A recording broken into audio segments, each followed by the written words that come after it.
उपचार घेतो म्हणलं, दुसऱ्या दिवशी सकाळी पुन्हा आले. मग इतके आणले की ते कोणालाच मोजता येत नव्हते. इतके आणले. मग त्यांच्या काही 10-12 गाड्या अशा होत्या, त्या नुसते 10-20 होते. ते 16 ते काय बांधायचं होतं, ऊस तोडून न्यायचं त्या साधारण. नुसते 10-20 काय याच्यात नुसत्या काठ्याच होत्या. काय याच्यात हेल्मेट होतं. वेगळं वेगळं प्रयोग सगळ्यांचे. काय याच्यात ते दूर व्हायचे आणले होते. असे गाणी त्यांनी येता म्हणजे 300-400 पोलीस डायरेक्ट त्या आमच्या लोकांमध्ये घुसला आडवा. आणि ते 2-3 जण त्याच्यात पांढऱ्या कपड्यात सुद्धा काही लोक होते. आमच्या लोक लक्षात येत होते काय चाललंय. त्यांनी फक्त ढकलाढकली केली.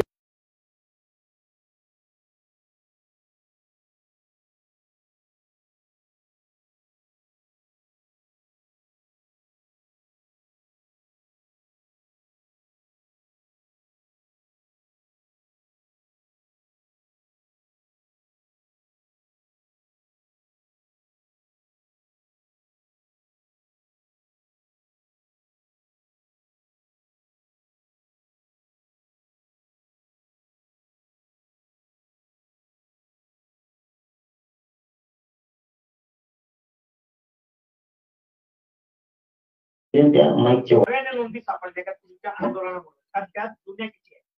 जुना पत्रकार संघ मी इथं नाही खोटं बोलणार. मी 3 वेळेस मोठमोठ्या सभातून विचारलं की ज्याला 5 ते 6 लाख लोक असतील, ह्या जुन्या नोंदी आहेत का नव्या मला सांगा. सरकारनं आतापर्यंत सांगितलं नाही. पण आम्ही अशी शक्यता घेतली की जर 57 लाख नोंदी सापडल्यात, 39 लाख प्रमाणपत्र वितरित केले, तर याचा अर्थ या सगळ्या नव्या. फक्त इतक्या का सापडल्या म्हणतो आपण, तर त्याचं कारण सुद्धा आम्ही आमच्या मनानं जोडलं. 80 ते 82% आरक्षण हे विदर्भात आहे. एक अंदाज या आकडा मागा पुढे होऊ शकतो. 40-45 ते 55% आसपास पश्चिम महाराष्ट्रात, खानदेश, कोकण आणि मुंबई याच प्रकारचा आहे. 100% कुठंच नाहीये. मग यांच्याकडे सहज सापडतात.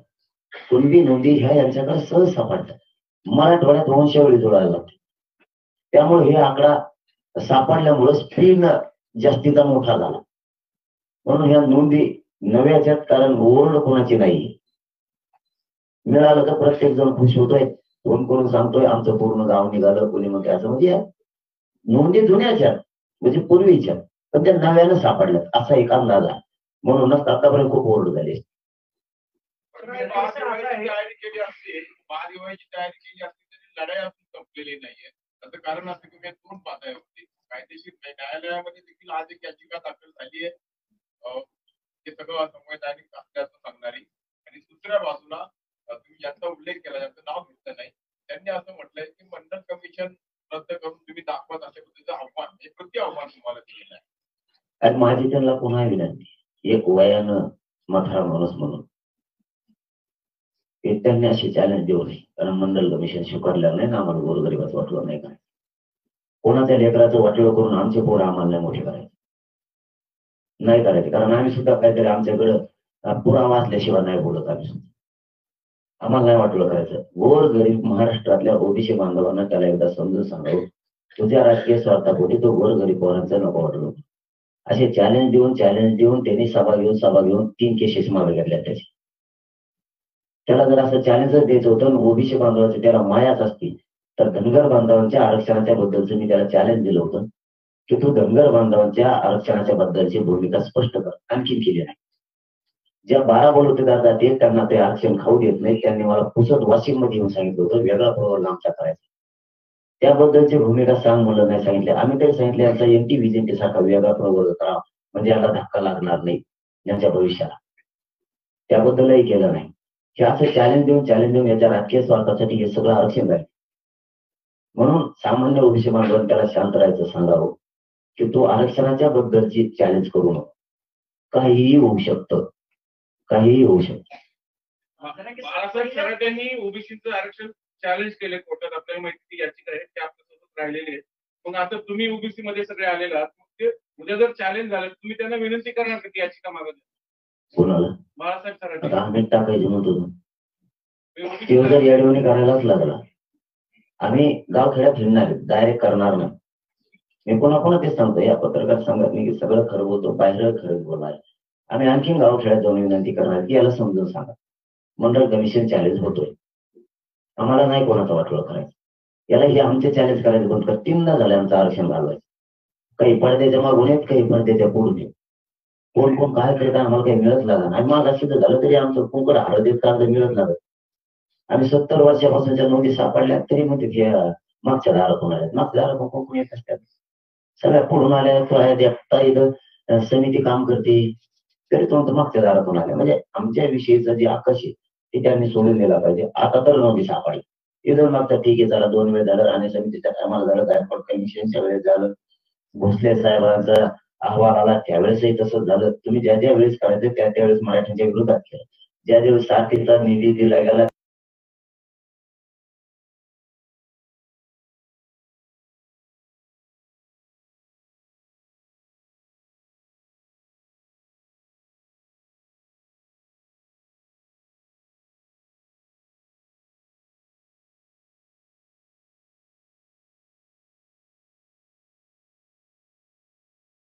त्यावेळेस तुमची ही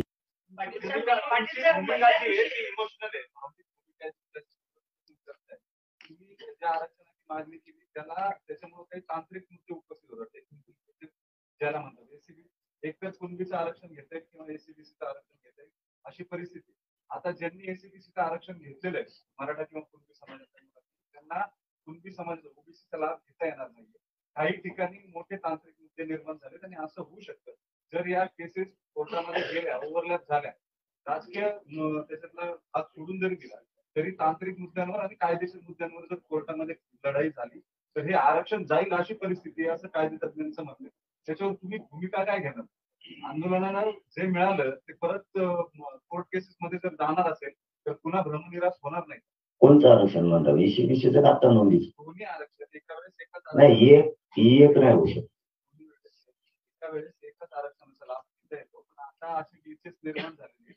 आधी एसीबीसीचं आरक्षण घेतलं आणि आता ओबीसीचं तुम्ही जे म्हणताय ते सर्टिफिकेटचं आरक्षण मिळेल तर त्यातनं नवीन जो मुद्दा तयार होतोय तांत्रिक त्याच्यामध्ये ही दोन्ही आरक्षण रद्द होऊ शकतात न्यायालयामध्ये.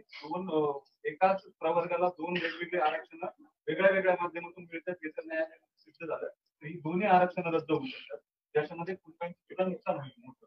आणि तुम्ही पहिले ईडब्ल्यूएसचे आरक्षण आहे त्या संदर्भात आणि पहिलं जे तुम्ही एक आता कुणबी आणि मराठा एकच आहे असं म्हणून ते लॉजिक दिलं त्याच्यामुळे मराठ्यांना आरक्षण मिळेल.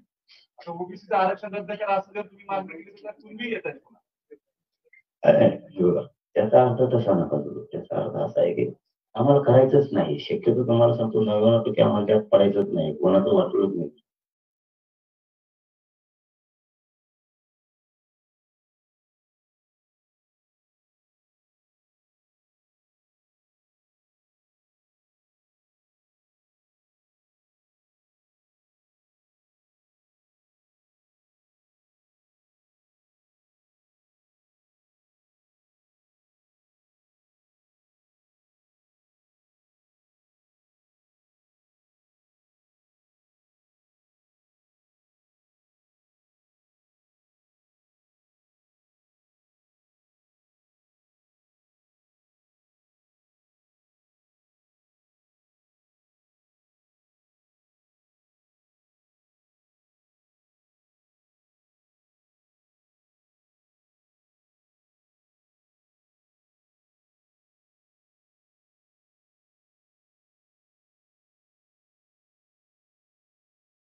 परंतु आता आमच्या ज्या नोंदी सापडल्या त्या चॅलेंज होत तुम्हाला एक सोनाचा वाटोळा होत नाही. म्हणून या श्रमिक पत्रकार संघातून मी महाराष्ट्रातल्या मराठा समाजाला आव्हान करतो की तुम्ही आहे हे ओबीसीचं आरक्षण घ्या, त्या नादात परत असं होऊ नये की ते पुन्हा उडायचं तुमच्या लेकराचं वाटोळा व्हायचं. राजकीय आरक्षणाबाबत बोलला नाही का?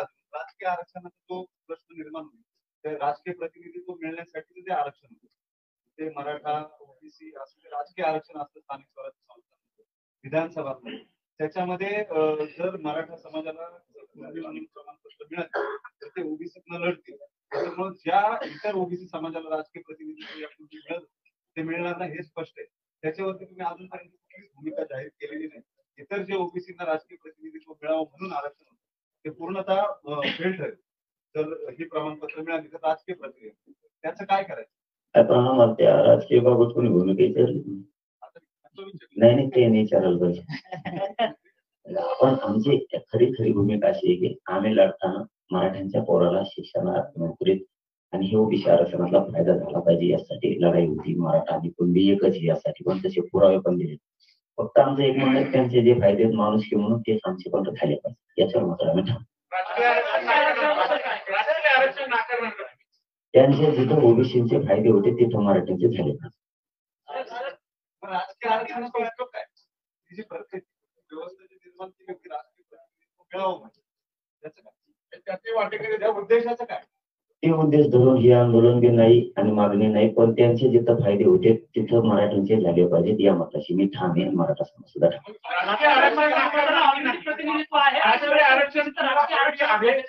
सगळ्यात जास्त तुम्हाला पावर आणि वावर दोन्ही गोष्टी माहिती आहेत मराठा समाजाच्या. पण जे राजकीय आरक्षण ओबीसींना मिळतं ते तुम्ही नाकारणार का?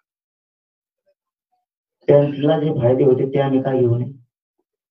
ऑलरेडी तुम्हाला आहे ना, ते ऑलरेडी मराठा समाजाला आहे. तुम्ही बहुसंख्याच्या जोरावर एकदा असं नाही म्हणायचं.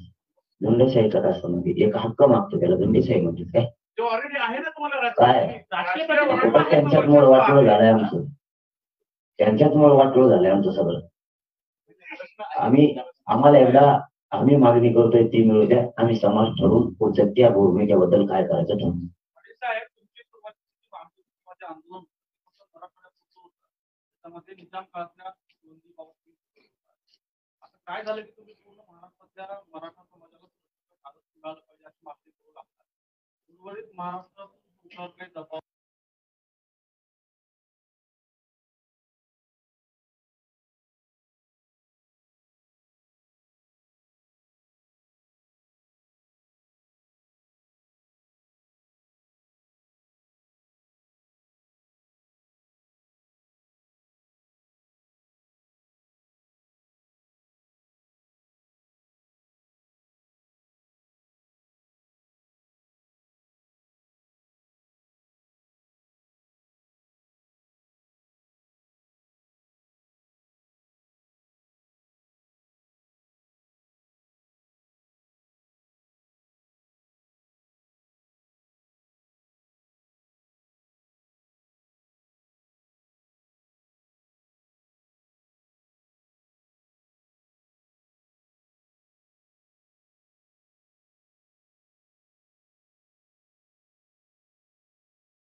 नाही गपलत केली होती सरकार ती आज या इथून आपल्या पत्रकार परिषद मराठवाड्यासाठी मराठवाड्यात नोंदी सापडल्या फक्त 28,000 आणि सर्टिफिकेट मिळाले फक्त 32,000. मग ज्यासाठी तुम्ही आंदोलन उभारलं ते मराठवाड्याला काय मिळालं? नाही, मी पुन्हा तेच सांगितलं आता की महाराष्ट्रासाठी हे आंदोलन, परंतु करताना गफलत अशी केली त्यांनी की मराठवाड्यासाठी केलंय म्हणून. कारण आम्ही भेद नव्हतो करू शकत. मराठा राज्यातला माणूस आम्ही राज्यासाठी लढत होतो. आता ते हैदराबादचं जे 1884 गॅजेट ते घेणार. पुन्हा समिती 2 महिन्यासाठी मराठवाड्यात सह महाराष्ट्रात पुन्हा काम करायला लागली. नोंदी खूप सापडल्यात, काही अधिकारी देत नव्हती आणि सिद्ध करून दाखवलं. परळी सारख्या शहरात म्हणजे तालुक्यात एकही नोंद नाही म्हणून निरंक आवडलेल्या तिथं 23 गावं सापडली. गेवराई सारख्या तिथं निरंक म्हणून तहसीलदारांनी आवडलेले की एकही नोंद या तालुक्यात नाही. तिथे 123 गावं निघाले आजपर्यंत. आम्ही खाजगी अभ्यासक नेले आमचे, कारण त्याच्यात 16 प्रकारच्या मोडी लिप्या यांच्या अभ्यासकाला फक्त 3च वाचित आहेत.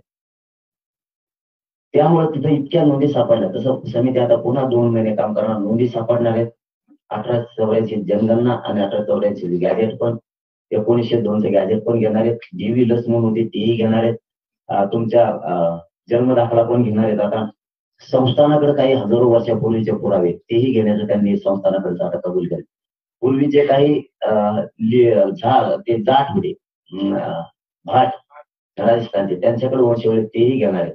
कारण हे बघा दादा, याच्या अगोदर माहित नव्हतं, निजाम असो किंवा इंग्रज असो, यांना काय माहित नव्हतं की पुढे आरक्षण मिळणार म्हणून कोण दिलायचं. जो काम करतो, शेती करतो त्याला लिहिलं त्याची जात लिहिली जायची. कुणबी म्हणजे पूर्वी अडाणी शब्द होता कुणबी, आता सुधारित शब्द त्या शेती झालेला आहे. त्यामुळे शेती करत असला तिथं कुणबी लिहायची ती. तसे पुरावे तिथं पण आहेत. आता त्यांनी शासकीय नोंद जर त्याचे घ्यायचे असले त्याला अगोदर आता पुरातत्व विभागाकडे द्यावा लागत. त्याच्याकडून ते महसुली अभिलेखाकडे घेऊन मग त्याला शासकीय नोंदीचा दर्जा मिळाला. ती प्रक्रिया शिंदे साहेबांकडे देऊन आम्ही गॅजेट चेक करतो असं त्यांनी सांगितलं. मराठवाड्याला सुद्धा मिळाला. आणि तुम्ही प्रश्न उपस्थित केला म्हणून सांगतो, महाराष्ट्रातल्या शेवटच्या माणसाला मिळेपर्यंत हे आरक्षण आंदोलन थांबवणार नाही आणि आंदोलन सुरूच आहे. बऱ्याच जणांनी पहिल्या दिवसापासून आंदोलन कव्हर केलं. सुरुवातीला जी मागणी होती ती तुम्ही थांबवली, पण पुन्हा पुन्हा त्याला ओबीसी वर्सेस मराठा असा जो वाद राज्यात निर्माण होण्याचा प्रयत्न केला गेला. त्यांचं नाव देणं तुम्ही पहिल्या वाक्यापासून टाळताय. त्यांनी आज सुद्धा असं म्हणले की गावागावात अजूनही ओबीसीना त्रास दिला जातोय, उन्माद केला जातोय मराठा समाजाकडून. 3-3 वाजेपर्यंत डीजे लावून नाचवलं जातं, त्यामुळे ओबीसीना त्रास होते. हा पुन्हा मराठा वर्सेस ओबीसी वाद पेटवण्याचा इच्छा आहे सगळ्यांची असं वाटतं. काय नेमकं त्याला धरून की मराठा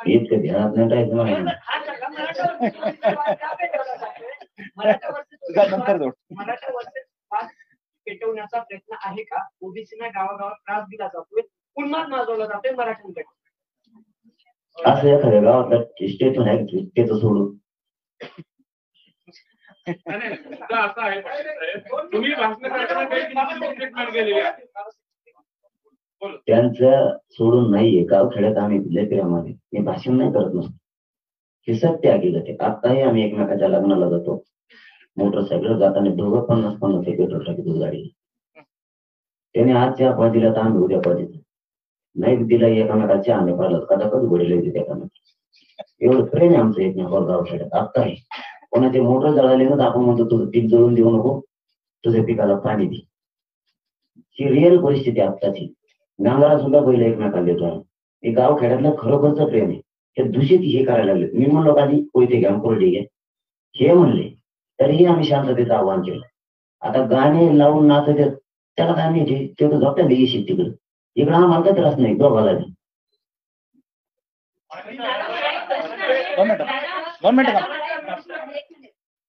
तुमचं आरक्षणाच्या मागणीची व्याप्ती फक्त मराठवाड्यापुरती होती, नंतर पूर्ण महाराष्ट्रभर पसरली.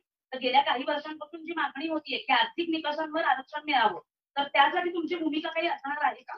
की फक्त आरक्षण एखाद्या जातीपुरतं मर्यादित न राहता आर्थिक ज्यांची परिस्थिती नाहीये त्या सगळ्याच समाजाच्या सगळ्यांनाच आरक्षण मिळावं, यासाठी तुमचं काही पुढची भविष्यातील काही संकल्पना किंवा आखणी काही आहे का? नाही पुढची नाही, आत्ताच म्हणलं मी. पाठीमागं लातूर मध्ये काही नोंदी सगळ्या जाती धर्मात सापडल्या, ब्राह्मण बांधवांपासून सगळ्यांच्या. ते म्हणले आता याचं काय करायचं, मला त्या सगळ्याला आमचं कुठं घरच आहे त्या सगळ्या. म्हणजे मला विचारलं म्हणून मी सांगितलं जाऊ द्या म्हणजे सगळेच द्या. त्यात मुस्लिम बांधव पण निघालेले होते, लिंगायत बांधव फेकून देऊ म्हणून निघाले, ब्राह्मण बांधव पण निघाले. म्हणजे देऊन टाका सगळ्याला. निघाले म्हणल्यावर काय कायदेशीर आहे ना त्या म्हणून कार्य चौकट कशी मिळू शकतात. तुम्ही या सरकारचा निर्देश आणि ह्याला जोडून एक प्रश्न आहे, तुम्ही आता सरकारला 15 दिवसाची मुदत दिली आहे, नाहीतर परत आंदोलन करणार आहे, तर त्याबद्दल काय सांगता? नाही मुदत नाही दिली, ते काहीतरी त्यांचं असं दोन कायदा बनवत असला अगोदर असते 15 दिवस काही असू दे.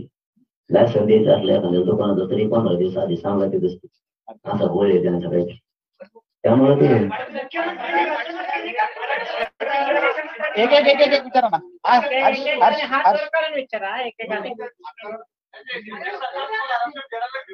दिलं ना आणि आपल्याशी सोडी करणे तसं असलं परत जात असतो मुंबईत तितक्याच दुकान घेऊन सगळे. आणि आता तर माझं येत नसतं, वाशीतून नाही पुढून नाही, मग आजाद नाही जाणं सगळं घेऊन बसलं असतं. तुम्हाला अपेक्षा होती का की आपल्याला मुंबईत जावं लागणार नाही? त्या रात्रीच्या घटनेत काय झालं? तुम्हाला सरकार आलं आणि आंदोलन तुम्ही तात्पुरता तुम्ही जाहीर केले की आपण सगळी आपल्या मागण्या मान्य झालेल्या आहेत. त्या रात्रीचा थोडा जो घटनाक्रम होता तो सांगा. आधी वाटतच नव्हतं की हे देतील म्हणून. 100% होतं मुंबईत जायला नसला आजाद नाही झाला, कारण त्याच्यामध्ये सुद्धा 2-3 प्रयोग झाले होते खोलीतच.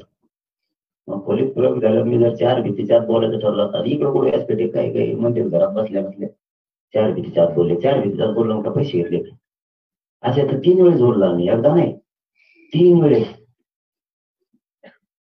पण आम्हाला जे पाहिजे होतं त्याच विषयावरती आमची व्याख्या आणि सगळे सॉरी त्याची वाक्यासह आम्हाला तिथं ते पाहिजे होतं, म्हणून ती खेळ हिसकाडायचा आमचा. एकदा तर त्या कुठंतरी तिथं खेळ हिसकाडला आमचा, त्याचा भितरीच होते. मग बोलावं पुढं ते भ्यायला लागले, मी काय करू त्याला त्या अधिकारी मंत्री झोपते घरी ते दिले अधिकारी पाडून ते म्हणजे आम्ही नाही ते पोरला आर्डर देत नाही तिकडं नाही. मग म्हणलं कसा घरात जात घरात चर्चा झाली कारण त्यांच्या पदाला प्रतिष्ठा असते त्यांचं एक स्टेटस असतं आलेल्या अधिकाऱ्यांचं ते लोकात नाही लोड घेत ते लोड घेतात त्यांच्या 2-3 बार घोषणा केल्या तर ते म्हणजे दारच बाहेर सुद्धा येत नाही मी तुम्ही तर बाहेर चर्चा कामामध्ये मला बोलू आमची व्याख्या सांगितली त्याप्रमाणे आमचं सगळ्या सगळ्यांसाठी खरा जीवाग्रह होता त्यासाठी आम्ही मुंबईपर्यंत निघालो होतो आणि 54 लाखांच्या परिवाराला प्रमाणपत्र हे एक आमचा आग्रह होता.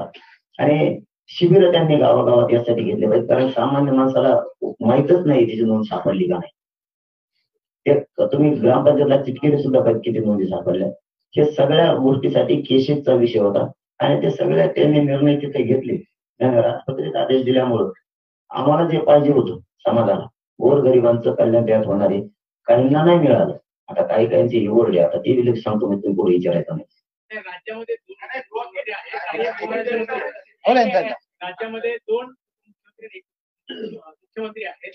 तुम्ही मुख्यमंत्र्यांच्या फार जवळ असता त्यांच्याशी असता अशी जी टीका होते नेमकं काय मुख्यमंत्र्यांबद्दल तुमचं मत काय आणि मुख्यमंत्र्यांबद्दल जवळ काय त्यांच्या नाड्यात गुतलं गेलं जवळ काय त्यांना फोन नाही जवळ नाही काय नाही जेव्हा आरक्षणाला विरोध करून त्यांना आम्ही सोडलेला नाही त्यांना सुद्धा नाही हल्ला झाला त्यांचा बघा तुम्ही हे काढून त्यांना सुद्धा त्या दिवशी सोडलेलं नाही कारण आरक्षण हे नोंदी सापडलेलं असल्यामुळे आम्हाला आधार मिळाला. अगोदर आधार नव्हता नुसतंच म्हणायचं मराठा बी म्हणजे एखादी जमीन आमची नाहीची तरी म्हणायचं ती आमचीच आहे किंवा समोरचाही म्हणतो ती माझीच आहे तुमच्याकडे 7 आहे का मग तुमची. तसं आम्हाला आता या पुणे शहरात 2 गुंठे जागा आहे आणि ते आम्हाला माहितच नाही आहे मग 7 मिळाल्यावर तुम्ही दादागिरी केली असली तरी तुम्हाला ते द्यावं लागलं. तसं आम्हाला आता आमच्या नोंदी मिळाल्या त्यामुळं त्याला आरोप कोणी येऊ शकत नाही आलं बी तरी ते आम्हाला हक्कच आहे ते आता मिळणार. बाळासाहेब कराड यांची हायकोर्टामध्ये याचिका आहे 20 मार्च 1994 त्यांनी PR चॅलेंज केलेला आहे. आता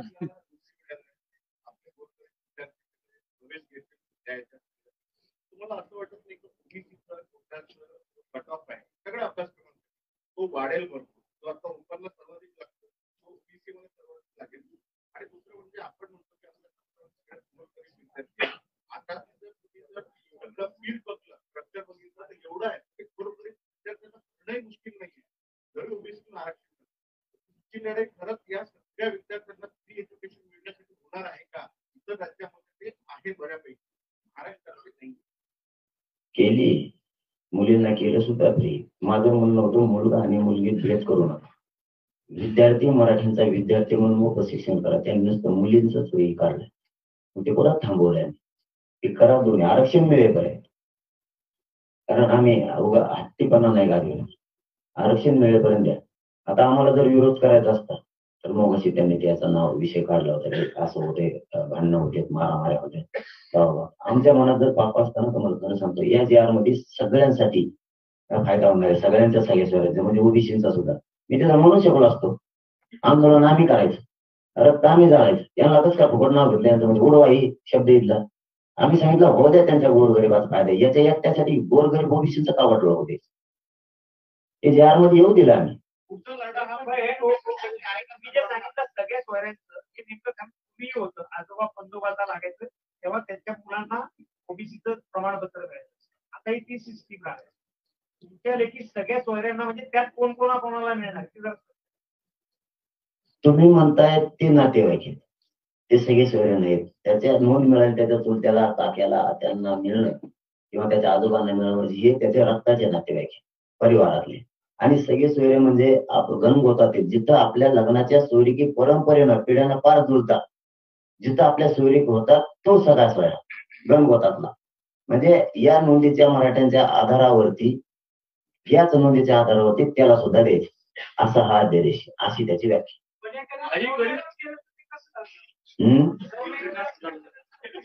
त्याला जाऊन द्या तिकडून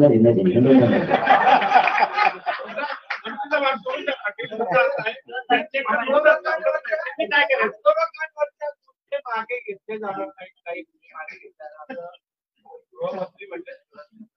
आपली नाही सरसकट अंतरवाली सह महाराष्ट्राचे गुन्हे मागे घ्यावाच लागणार कारण ते आमच्यावरती अन्याय कमवून घ्यावा लागते ते बी सांगतो लगेच. पण या संदर्भात फडणवीसांनी क्लिअर केलंय यांचा बाबा एक प्रश्न होता ना, उत्तर होतं त्यांचं. ते मागं घेणार नाही, त्याच्यावर काय बोलते?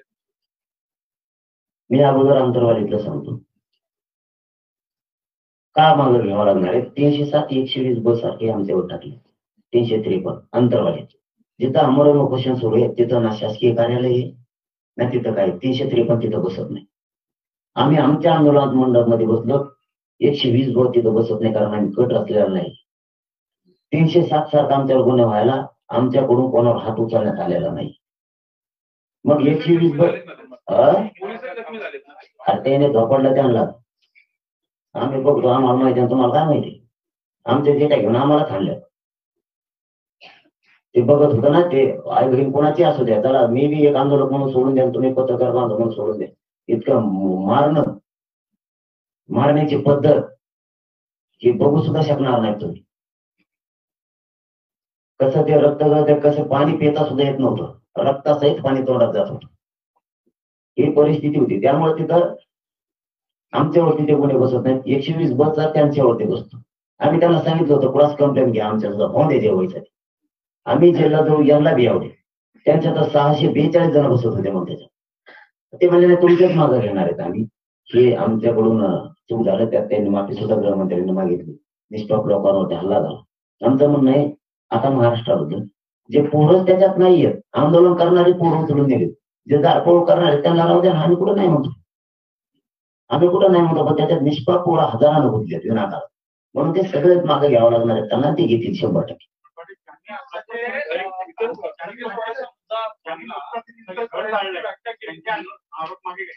कोणाची मग आता ते सांगितलं ना की आम्ही काय ते कोणी जाळलेत आम्ही त्यांचं कुठं समर्थन करतोय. परंतु त्याच्यात निष्पाप गुतवलेत. जसं की त्याचं पाहुण्याचं घाटन जाळलं तिथं त्याच्यात पाहुण्यानं जळले आणि मराठीची पोरं होती. हे सीसीटीव्ही फुटेज आहे त्यांची तिथं एफ आय तसा. बाळासाहेब तराटेंची हायकोर्टामध्ये याचिका आहे. आपल्याकडे जात आणि आरक्षण हे जन्मानुसार आहे. आता सुद्धा जे दाखले दिले जातात ते एससी एसटी मध्ये सुद्धा आता जी सर्व्हिस पर्यंत व्याख्या तुम्ही जे आता व्याख्या करताय आंतरजातीय विवाहामध्ये आरक्षण मिळणार आहे. पुढे होती परंपरेनुसार जिथं गणगोताच्या जातीमध्ये ज्या गणगोतात पूर्वीच्या बघूनच केलं जायचं. जसं आता एखादं काय द्यायचं असलं तर ग्रह चौकशी करते तसं पूर्वी सुद्धा शेजारी पाहुण्यांना विचारायची ही पाहुणं लागतंय का तरच होत होतं. तशा स्वरूपात आहे. नारायण राणे आणि त्यांच्या मुलांनी आरक्षणाच्या संदर्भात नाराजी व्यक्त केली आणि जे जातीय मराठे आहेत त्यांनी आरक्षण घेऊ नये असं हे जाहीर केलं. सगळ्यात जातीवान आहेत महाराष्ट्रातली. परंतु काय असतं ही सुविधा आहे केंद्राने राज्यानं दिलेलं आरक्षण असं नाहीये. सुविधा घेतली पाहिजे. गोरगरिबांची लेकरं मोठी होते. पण याला एकच उत्तर आहे तुम्हाला घ्यायचं घ्या नाही तर घेऊ नका. ज्याला घ्यायचं ते घे मोठं होईल. तुम्हाला कोणी जबरदस्ती केली का हे जर तुला गाड्यात लागतायचे म्हणून ज्याला घ्यायचं घे. तुम्ही सुरुवातीपासून म्हणत आलात की मराठा समाजाच्या नेत्यांनी मराठा समाजाचं नुकसान केलं. आता तुम्ही सभागृहामध्ये जाऊन आता रस्त्यावर तर लढाई मांडली पण मनोज जरांगे हे सभागृहात लोकसभेत विधानसभेत जाऊन मराठा समाजाची भूमिका मांडणार आहेत. ते आपल्याला ते अवघड असं ते पुढे त्याच्यात काय म्हणते ते आडे हसतेत म्हणते लय खाऊ आलं त्या लोक आपलं बरं आहे आपलं हे. तुम्हाला या सगळ्या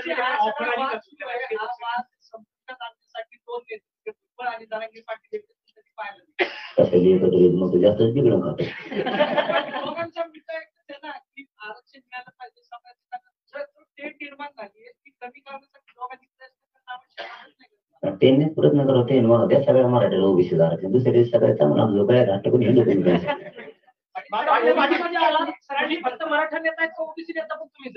आता बहुतेक लवकर सगळे मराठी आरक्षण गेलं तेच होत होतं काही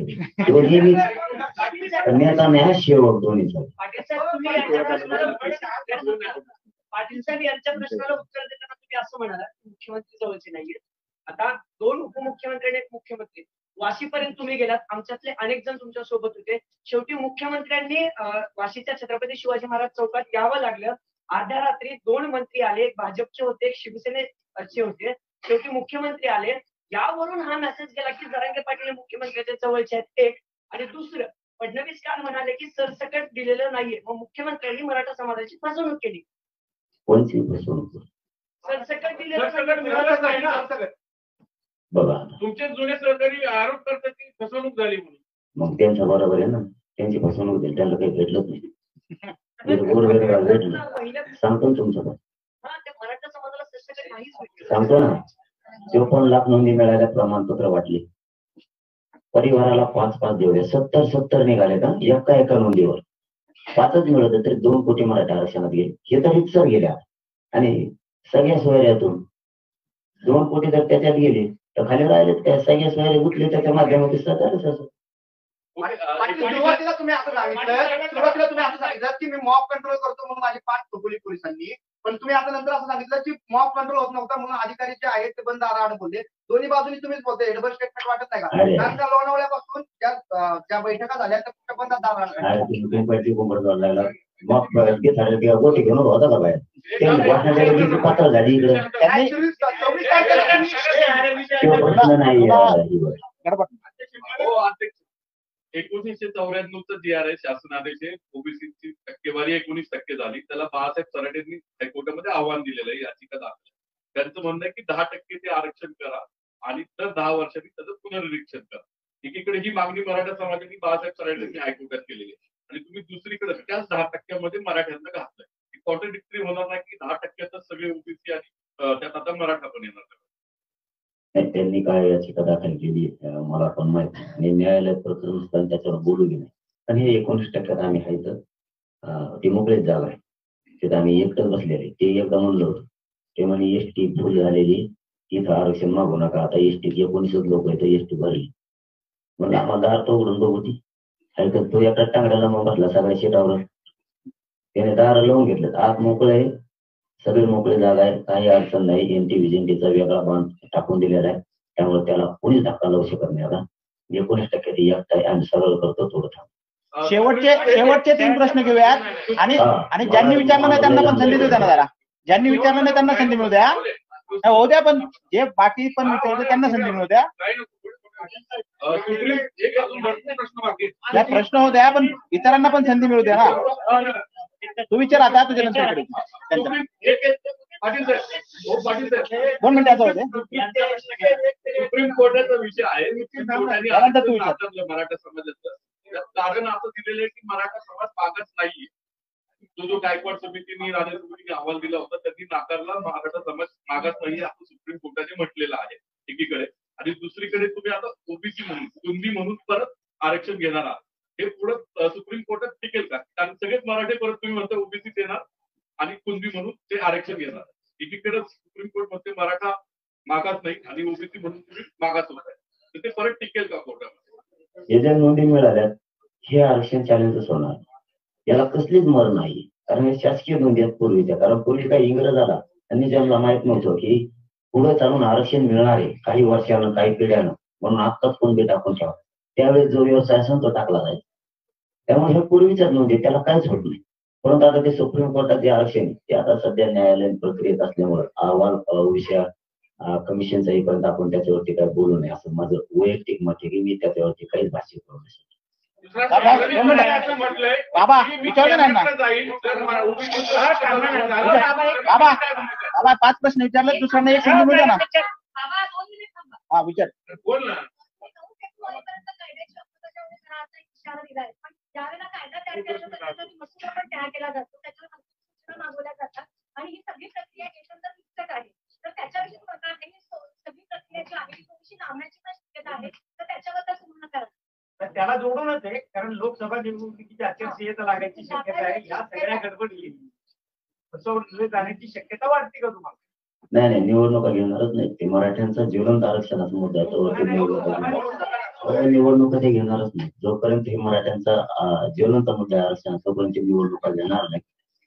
आणि नाही नाही, आम्ही बरोबर तुम्हाला त्या टायमात सांगू पाहिजे. आता सांगा सगळ्या मान्य केले असं तुम्ही म्हणताय. जर तुमची फसवणूक झाली हे जर सिद्ध झालं तर आता 10 तारखेला उपोषणाला बसवलंय म्हणून परवा दिवशी लगेच 2-4 दिवसात. तुम्हाला पुन्हा 10 तारखेला उपोषणाला बसायची वेळ का वाटते? सरकारने काय नाही पूर्ण होतील, परंतु अधिवेशन 15 तारखेला आहे आणि हरकतीची तारीख 16 आहे. मग तुम्ही विशेष अधिवेशन केव्हा घेणार? 15 वर्षांनी. त्यामुळे तर हाला कामावरून उपोषण सुरू करायचं, कारण ते कायद्याचे आम्हाला अंमलबजावणी सुद्धा पाहिजे, कायद्यात रूपांतर होऊ.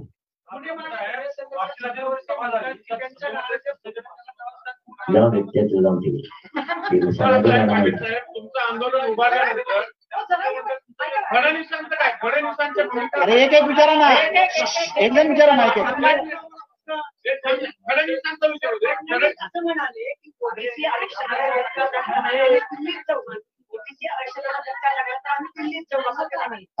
बरोबर आहे त्यांचं. ओबीसी आरक्षणाला धक्का दिल्ली जाणार, ओबीसी आम्ही येत ना. ऐका ना, सगळ्यांना द्या, बाकीचे पण विचारतात ना, विचारा हो दे.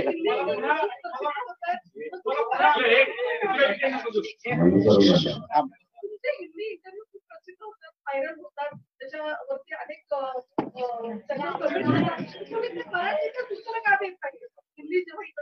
त्यांना म्हणतो मराठीत देतो ते म्हणत नाही त्याच्यातच. आणि सुरुवातीला 2-3 प्रश्न ते पत्रकार बांधतो चांगले विचारतात मला, या काय की त्याचं नाव काय मध्ये दुरून जातं. आता मला विचारलं येते ती चांगली, पण गडबडीत गेले मग जरा पाहण्यापैकी शिकवतोय मी आता. होण्याची शक्यता आणि पुन्हा आरक्षण पुन्हा आंदोलन तुम्ही एकीकडे म्हणताय आरक्षण मिळालं, एकीकडे म्हणताय पुन्हा आंदोलन बसणार आहे आणि फाशीला असं म्हणून की धोका व्हायची. तुम्हाला तुमचं स्पष्टता नाहीये का याबद्दल? आरक्षण मिळालं हेच खरंच आहे, कारण आरक्षण काय तिथं कुठे एखाद्या बोनीत किंवा मिलेट ठेवलेलं नाहीये म्हणून आम्ही म्हणलो होतो की जाणार आरक्षणच घेऊन येणार. हे कायद्याचं राज्य आहे. इथं तुम्हाला काही गोष्टी मिळवायच्या असल्या तर अगोदर कायदा पारित करावा लागणार आहे, तरच ते घेता येणार आहे. आम्हाला जे पाहिजे होतं ते अध्यादेश निघाला. आता अंमलबजावणीसाठी आंदोलन.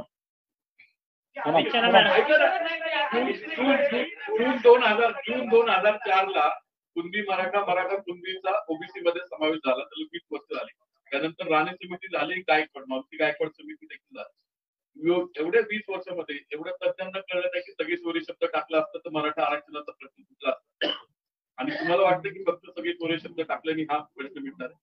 खाली कोणी राहतच नाही ना, खाली कोणी राहतच नाही. आणि त्यांना दोष नाही देणार मी, त्यांना सुचलं नाही किंवा ध्यानात नाही. मी कोणावर आरोप करून किंवा स्वतःचं मत वाढवणार नाही. त्यांच्या विचारांच्या त्यांच्या पद्धतीने त्यांनी प्रयत्न त्यावेळेस केलेले आणि पाठीमाग आतापर्यंत केले. आम्हाला जे जे योग्य वाटलं, एक तर आम्ही सामान्य खेड्यातल्या पोरं, अडाणी पोरं मुळे आम्हाला जे जे शब्द योग्य वाटले त्या पद्धतीने वाटचाल केली. आणि त्या शब्दाला जर आक्षेपच आहे मराठ्यांचा म्हणतो, तर हे शब्द 3 महिन्यापासून सुरू आहे. तोपर्यंत तुम्हाला ऑब्जेक्शन कोणी घेतलं का किंवा तुम्ही सोशल मीडियावर काही मिळालं नाही टाकलं का? तुम्ही आता ते शब्द घेतल्यावर काही जण काही जण 50 जण 1 करोड लोक एकीकडे, ते 5-50 जणांचे काही लिहिले त्याच्यावर. मग तुम्ही इकडे 2-2.5 महिने मोकळा वेळ होता ना, हे शब्द नको किंवा काय. आंदोलनाच्या खर्चाचा एक विषय आहे मध्ये आता एवढ्या मराठ्यांचा समावेश होणार आहे, त्यानंतर ओबीसी मध्ये अनेक जणांचा समावेश झाल्यानंतर तो जो कोटा आहे तो वाढवण्याची गरज लागणारच आहे ना. म्हणजे मूळ आरक्षण 52% आहे, तर ते आरक्षण वाढवण्याची गरज असणारच आहे भविष्यामध्ये. याबद्दल तुम्हाला काय वाटतं? म्हणजे कारण ओबीसी कोट्यामध्ये जर मराठा कुणबी झाले असते तर ते पुढे चालू स्वतंत्र आरक्षण हाच एक पर्याय होता. तुम्हाला रोहिणी आयोग माहिती आहे? रोहिणी आयोग केंद्राने शिफारस केली, कारण ते केलं तर महाराष्ट्रातला आरक्षणात तिढा सुटणार आहे. कारण सगळे मराठी ओबीसीत घुसले तर त्यांच्यावर अन्याय होणार हे उघड आहे. त्यासाठी फडणवीस भांडायला केंद्रात जायला तयार आहे, त्याच्यावर तुम्ही उत्तर देत नाही. पण याला तोडगा काय आहे?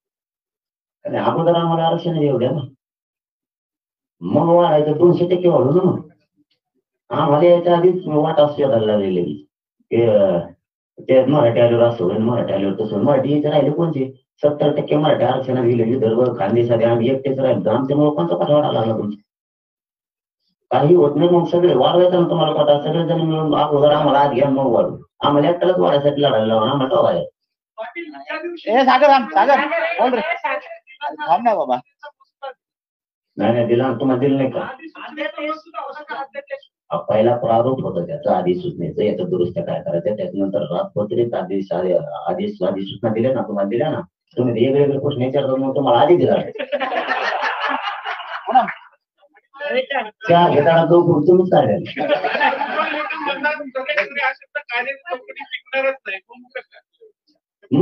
सरकारची जबाबदारी होती, त्यांनी 15 दिवस किस पाडल्या त्याच्यावरती, आणि आमची मूळ केला मी रात्रभर त्याची खोलीत घेऊन बसलो होतो. बघा हे आत्ताच काय ती वकील बांधव अभ्यासक त्या खोलीत बसलो, म्हणलं बघा आम्ही गावखेड्यातले पोर आहेत, प्रामाणिकपणानं करतोय, इतकं पण आम्हाला काय दिलं माहित नाही. जनमताचा रेटा असला की एखाद्या गोरगरिबांचं कार्य होतं ते आम्ही काम करतो, तुम्ही जर अभ्यास करा, तुम्हाला इंग्लिश जमती, सगळा गोंधळ बघाय. ते 3 वाजेपर्यंत वाचत होते, त्याच होते तुम्ही सुद्धा 3 वाजेपर्यंत, आणि 3:30ला ते म्हणले हे ओके. मग मी जनतेत आमच्या पोरात गेलो, सगळे पोरं रात्री उठवले, सांगितलं असं असं आहे, काय करायचंय बघा. जेव्हा त्यांना सगळं वाचून दाखवलं, वकिलांचं त्यांना सांगितलं की वकील बांधव हायकोर्टातले काही अभ्यास केले, त्यावेळेस ते म्हणले मग आता यांच्याकडे संशय कोण असते, ते म्हणले मग ओके, कारण आम्ही गेलोच होतो त्या सगळ्या सोयऱ्यांच्या आदेशासाठी. आता काय त्याचा पारित होईल. राजकीय नाहीये, पण तुम्ही आता म्हणजे फक्त मराठवाड्यात सगळ्या जातीचे मीडियाची फॉलो करते, तुम्हाला आदर्श मानते, तर त्यांच्यासाठी तुम्ही काय सांगाल, काय काम मंत्र किंवा त्यांना काय नाही. आता गोरगरीब करोडच्या संख्येनं मला आता 5 महिन्यापासून लागल्या, सगळ्या ताकदीला लागला, स्वतःच्या घामाचे कष्टाचे पैसे वापरले, ताकद वापरले. आता फक्त शिका, तुम्ही मोठे व्हा, आरक्षण तुम्हाला मिळालंय, एवढा संदेश आमच्याकडून. तुम्ही क्लास 1 क्लास 4चे अधिकारी व्हावं, IPS IAS दर्जाचे अधिकारी व्हावं, हीच आम्हाला तुमच्याकडून अपेक्षा, तुमच्या अंगावर वर्दी चढलेले आम्हाला बघायचे. याच्यासाठी आम्ही जीवाची बाजी लावली, इथून पुढे सुद्धा लावणार. धन्यवाद. जय शिवराय. धन्यवाद. लायकी या शब्दामुळे आंदोलन केलं की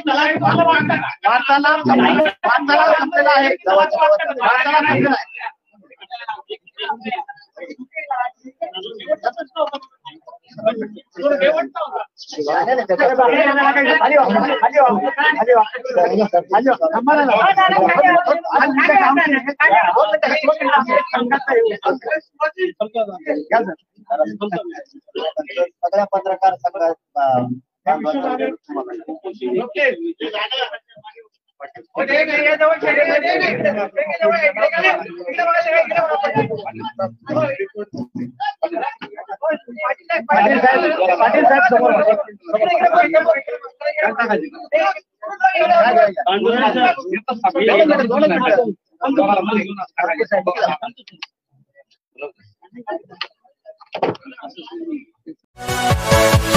Yeah.